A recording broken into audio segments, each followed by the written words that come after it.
There are between 250,000 to 300,000 edible plant species around the world.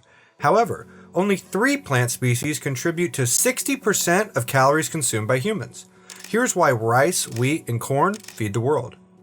According to Mao Zedong, in order to achieve a socialist utopia, man must conquer nature and eliminate the rats, flies, mosquitoes, and sparrows that were responsible for the decline in wheat and rice production. This was obviously a highly logical conclusion, considering the pests had been around for thousands of years, while the new agricultural policies imposed by Mao were merely a year old. Like any good communist leader, Mao created a mass propaganda machine through posters. These posters offered no scientific explanation for why the campaign was necessary. There wasn't any, but it was highly effective at changing public perception.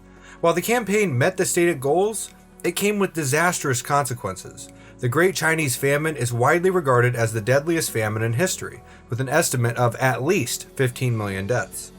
Mao's neighbor to the north also knew the importance of wheat production.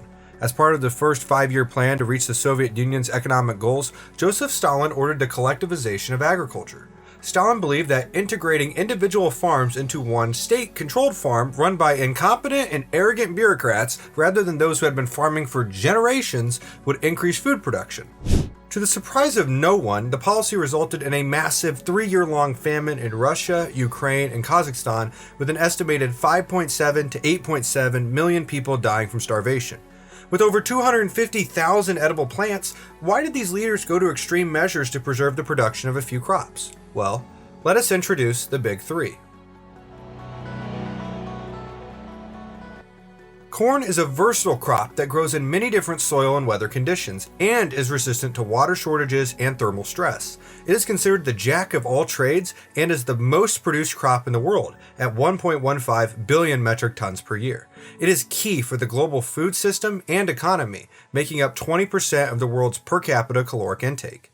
Wheat is a hardy plant, capable of withstanding frost and other extreme temperatures, which is why it covers more of the earth than any other crop. It is the second most produced crop, making up 20% of the world's per capita caloric intake.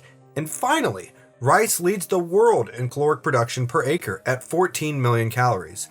1 acre of rice is enough to feed 19 people for an entire year, which is why it is a staple for over half the world's food production. Rice is the undisputed GOAT crop. Due to the value of these crops, countries that are unable to produce them are overly dependent on others, which can cause food insecurity. In 2022, Egypt imported roughly 80% of its wheat supply from Russia and Ukraine. The ongoing Russia-Ukraine war has disrupted shipping routes, forcing Egypt to purchase wheat from other countries, including France, Romania, Bulgaria, and India, drastically increasing costs. As of 2024, the average price of wheat in Egypt is 126% higher than before the war. In July of 2023, India placed a ban on exports of non-Basmati rice to stabilize domestic prices and ensure the country's food security. This change had a major impact in Guinea, Liberia, Togo, the Central African Republic, Liberia, Ethiopia, Eritrea, Somalia, and Madagascar, where before the ban, over 80% of rice imports originated from India. With over 868 million Africans experiencing moderate to severe food insecurity, the ban is having dire consequences. By 2050, the global population is expected to increase by 2 billion people. The world will need to produce 56% more food to feed everyone, but how? We've discussed the novel but frankly stupid ideas some countries have tried to meet their agricultural ambitions. One solution is to modify the food supply through genetically modified organisms or GMOs, but there are concerns about antibiotic resistance leading to incurable diseases. One thing is for sure, this problem won't solve itself, and the world urgently needs to react. If you enjoyed this video, subscribe to stay up to date with all things Health Geography Hub.